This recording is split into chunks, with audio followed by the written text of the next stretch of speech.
Most podcasts have a standard intro, and this is ours. Enjoy. Now we begin. Thank you for joining us. This is the T.A.N.G.E.N.T.L.E.M.E.N podcast. Today is a bit of a strange episode. It's going to be shorter than normal because as we are doing something new with recording, things got a little messed up and microphones weren't working. So I ended up doing a bit of creative editing so that we still had a podcast for this week. And you won't hear Josh or Doug for the first part, just Pete and Joshua. It does get sorted out at the end, and you hear all four of us laughing and joking as usual. So Pete, what are we talking about today? Take it away. We this week we tackle fatherhood from four imperfect guys who are sharing their travails and their trials and hopefully a couple triumphs. If you have any suggestions, if you want to make any comments, we'd love for you to visit our Facebook page. Write them right up there. We can't wait to hear from you. Even if you have topic suggestions you'd like to throw at us, write them on there and we'll weed through them and pick a few out. We'd love to chat about just about anything. So throw it out there. Again, thanks for listening and enjoy. Well, I'll go ahead and apologize to our three listeners and for the state of my voice. The guys actually postponed this thing for a week because I completely lost my voice last week. So I sound not like myself. This is still Peter, as far as I know. And, as far as we can tell. As far as you can tell. Anyway, today we have a special guest among us. Well, not really. I mean, yeah, you're special. You are special. You're not a guest, though. I misnomed you. And, misnomed? Yeah, I did. Yeah, and I coined a totally new word that I'm going to use again tomorrow. Is that like misnomed with a G? Yes. Yeah, because you got your pointy hat on and you look great, by the way. You're welcome. I'm the special guest. Yes, you are. That you were talking about. Yes, indeed, you are. You are a special guest. This is Joshua. Yes. And he's expecting a baby. Rather, his wife is, or you both are. We're both expecting the baby. My wife actually... Lots of people are expecting that baby. Yeah, lots of people are expecting the baby. Joy is actually physically carrying the baby. And and we're talking about, let's see, we're recording in beginning of January here, and we're expecting the baby to appear sometime in the beginning of February.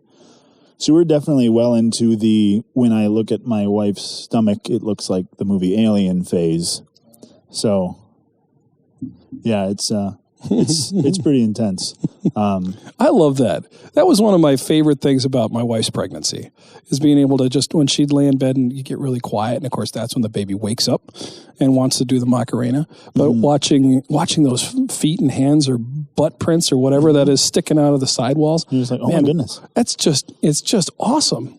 And I got to admit, I had a great deal of. This is going to sound really weird. I was jealous. I was really honest to goodness jealous that I never will know what that's like to have the human kind of crawling around inside. And now that having been said, I know there's some downsides to it. And I fully recognize that. Yeah. But tonight, I've been anxious to talk about this because... How do you want to divide this? I mean, should we just say, have you guys been thinking, what if there was one thing you were to impart to Joshua, what it would be? Okay, I haven't either. Except that you have notes.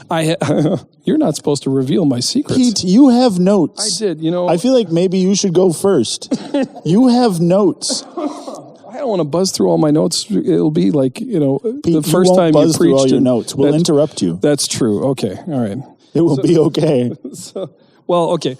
This isn't even on my notes, but when you're first diving in, one thing that was like a hard-earned bit of experience for me was I cannot encourage you enough to read everything that you can about everything related to rearing babies and how to deal with your wife and how she's going to be different after birth than she is right now, and then.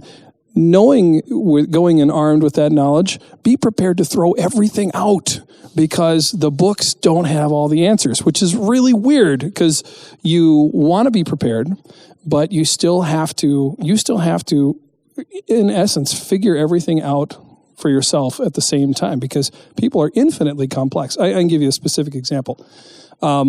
Both of our kids were really bad sleepers. I mean, just, not getting through the night until, a year. And that's a long time to be waking up every night. So we were reading book after book after book about soothing your child to sleep. And the boy was particularly challenging because he, as you know, even when you know him now, as a very strong-willed child, he is persistent about certain things.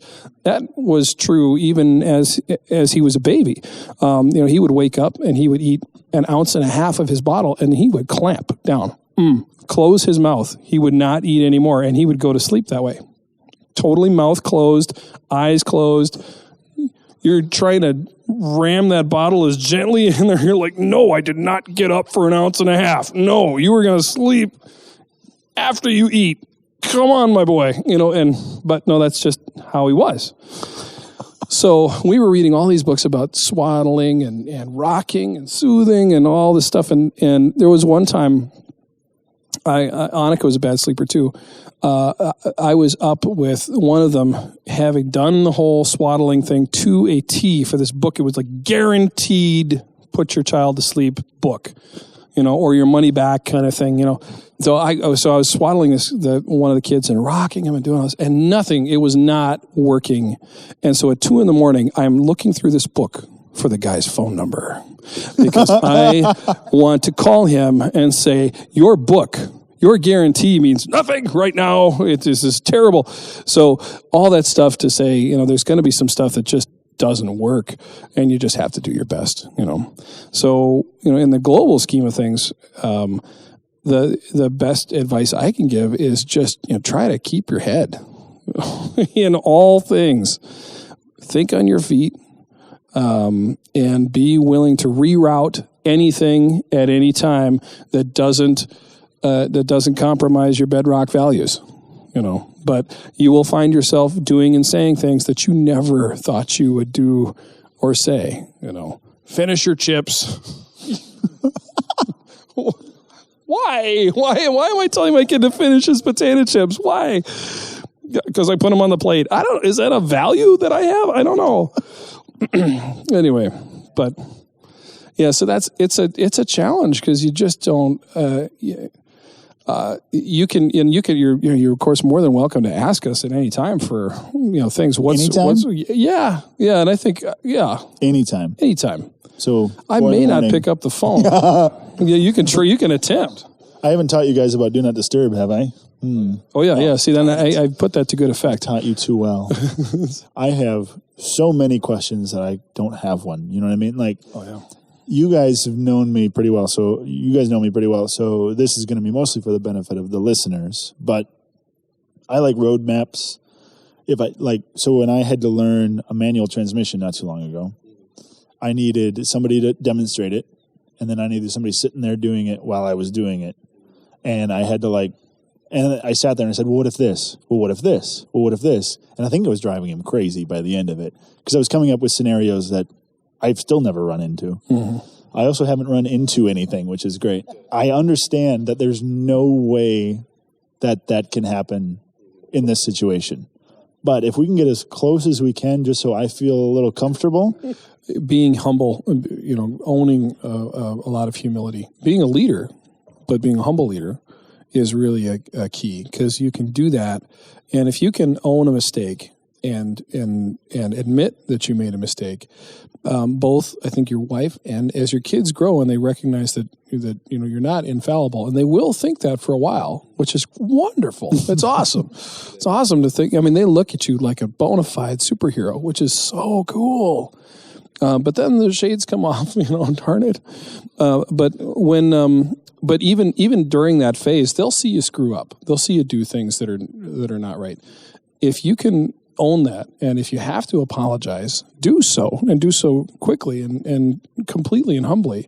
They're not going to see. I think a lot of guys avoid that because they think, okay, no, the point is they don't see that. Oddly enough, they don't see it as weakness. And I think a lot of people avoid doing that because they want to be seen as right and decisive.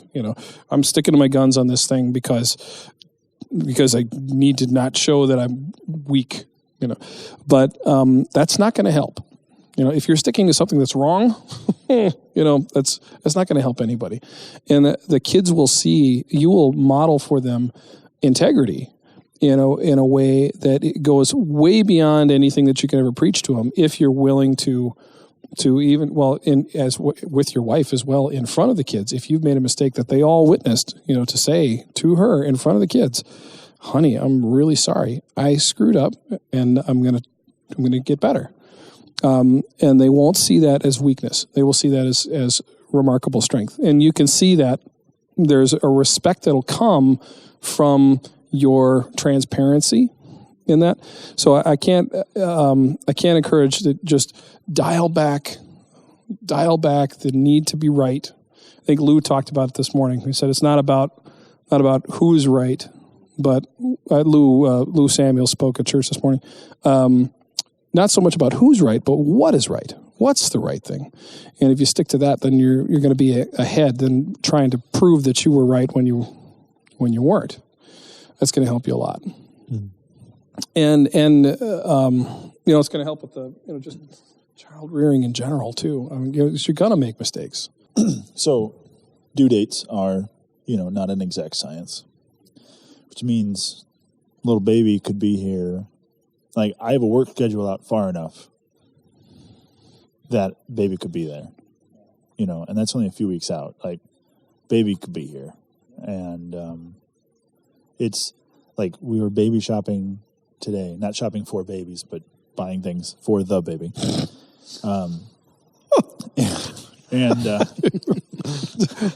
Just tell the little one she was a Kmart blue light special on, Calvin and Hobbes. And it's it starts to hit you, like, when at first the things we were buying for baby were kind of abstract.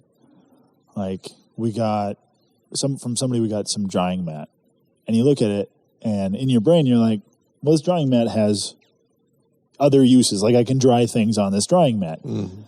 But when you buy something that you're like, I would not buy this if there was no baby coming. There's no other reason to own this item. Yeah.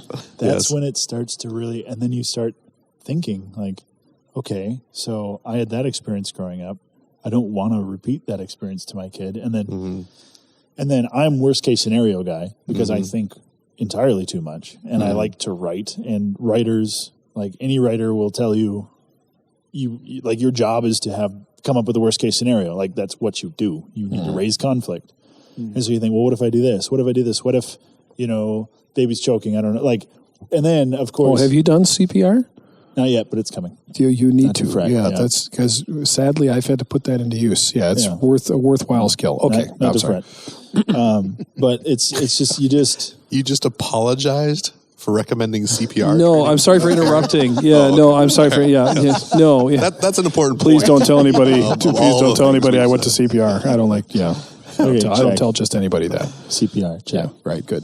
But it's and then I if I started talking about all the things that I'm like terrified about, our poor listeners would give up on us because I would just start, everything from, will we be able to afford a crib to, what if there's a squid attack? What if there's a squid attack? Sorry. How do I, like, I thought like something ridiculous the other day. What would you do? I don't know. His palms are up and he's like, the size of the squid, I suppose. But like, it totally depends on the size. Like, what do I want to pass down to my children? We live in this digital world. I can't give them my vinyl collection because I don't have one. Yeah. I can't give them my iTunes collection because it's made out of air. It doesn't exist. And like it's just magic. Yeah. And then my brain explodes and gets all over the walls and it's no good. And now I'm going to think about a squid attack when I try to go to bed tonight. And I just, it's a lot and it's overwhelming. And that's why, to Josh's point, why this group and why this podcast started is because this is the only way. I don't know how somebody would get through it. I don't know how any guy would be able to deal with impending fatherhood, especially like in my situation where I don't have a father figure who was there when I was growing up that I can turn to and ask, like, what did you do in this situation? Because he's not there, you know? Well, we're not talking anyway. Yeah, that's another podcast. Yeah. Like, I don't have that person to turn to and say, what did you do when I did this? Because they were, you know, they're not available. And well, you could take some heart in, you know, you look around the group and, well, I should just say, just look at me. Those guys are pretty awesome. But I got through this. Especially Doug. Yeah, well, especially reference Doug, before, which we established. Stop it. No. I won't stop. Never. You're great, You Doug. are wonderful in every way. He's actually blushing. He's blushing. It's adorable. I know You should put that I'll Deadpool go on a little hood over your head so we can't see. I'll go on a little side note because I had this thing I totally lost the other track of day. what I was going to say. Sorry. You were talking about look at me. You can think about it while I tell the story. Yeah, okay. But, you know, my What it boy always just is got with some. you, Pete. Look at me. Look at me. Me. My boy just got his first big kid action figures, which is amazing, and they look fantastic. Star Wars? No, actually, Oh. but Shame on they you. were on massive clearance after Christmas. Oh, well, that's okay then. And so he actually, and anyway, he got these things, and I started thinking about it, and of course, what I thought about is there are two friends of my youth who I played action figures with. One was my next door neighbor Tim, and one was Doug. And the thought that we did that, I mean, from playing to, you know, hanging out after church when we were kids to playing downstairs during home group nights to sleepovers because we couldn't finish our story in time by the time we had to go home, so we had to sleep over so we could finish the adventure the next day, to like That's awesome. to the point where we grew up and you got a air rifle and we started to shoot the action figures in the driveway because we were older, and then to the point where we started doing stop motion photography with our action figures, so we you know, because we were more, you know, and now here we are as dads, sitting, serving, you know, being in the church and relating to each other is amazing. It just, I am so thankful for you and your friendship and who you are and the man that you are is it's just awesome. You know, it's one thing to see youth and invest them, but to see a friend and be who you are as a dad and as a man is awesome. So I'm going to take that moment and do it. When I see you up preaching, I get that same feeling. Like, wow. I remember, same memories. Yeah. But it's just like, and there he is up there speaking with authority and knowledge. And it's amazing. Cool. That's cool. That's very cool. Okay, the love session has ended. Yes. Okay, So let's we're end it to talking love about you. session. Okay, enough of that. Love. Back to me. Everybody look at Pete. That's right. Look at your iPod right now. Here I am. No, I was just saying, take heart in the fact that there have been so many that have gone before you, and somehow their children have survived, including my two. You know, so that's what I would say. And I set the bar kind of low for you. You can leap over that in a single bound. Falsehoodity, which is not a word. Like, I'm so Falsehoodity. Oh, I like that. I'm making up words because it's so wrong. Have you met? Okay, Doug and Pete and I were sitting next to each other in church today. We were gossiping and giggling and poking each other, and your daughter told us to shut up. In nicer words. Yeah, much nicer words. She said it like... She actually sent us a text. She sent us a text with Mr. Bean's face on it, looking at us sternly and saying, "Stop it." I'm saying so you the know, bar is set pretty high. Well, okay, that had very little to do with good parenting. Okay, that has everything to do with her genetics. Wait, from her mother. from you. It's her mother. It's her mother. Thank goodness. Falsehoodity. I'm claiming Hashtag falsehoodity. Oh man, I don't need a hashtag. I'm just saying it.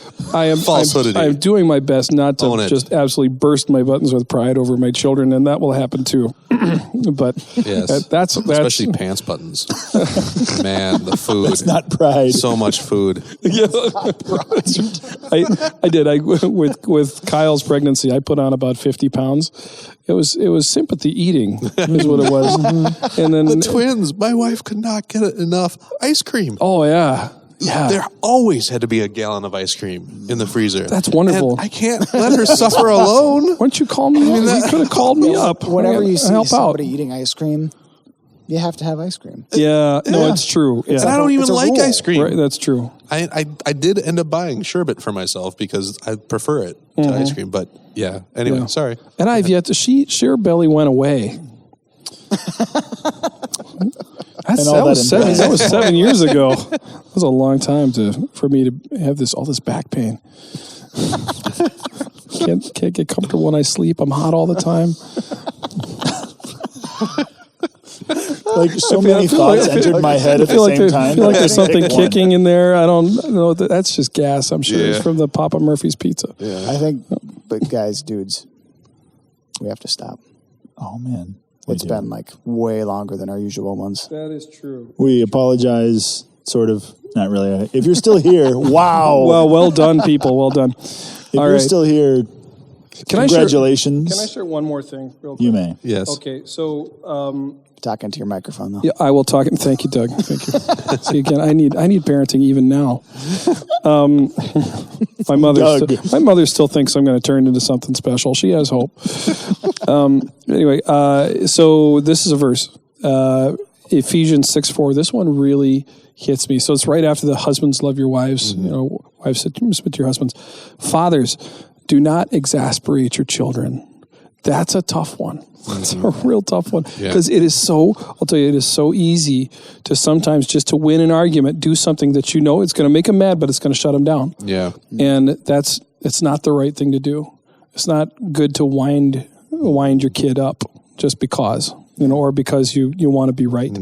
So, and then the rest of the verse is, bring them up in the training and instruction of the Lord.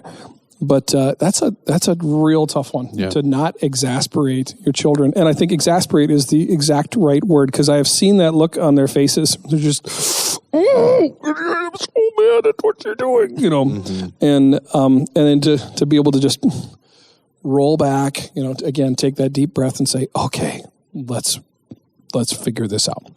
That's best advice from the Bible I can give you on short notice. Well, I was going to say, I think that's the best advice. I think that's a perfect place to end right there. No, there we go. So, beautiful. We got to stop. Hey, everyone. Thanks for listening. And I hope you enjoyed listening as much as we enjoy talking. We do enjoy talking with each other. And that's really our heart for all of you out there as well, is that you get a group together of your friends that can go deeper in conversations and support each other in life and in fatherhood. I hope you enjoy, and please do leave comments on our Facebook page. We love to hear from you, and leave topics, leave whatever you want, but I hope you enjoy it and have a great week. And this is the part where Doug fades it out and everything's cool.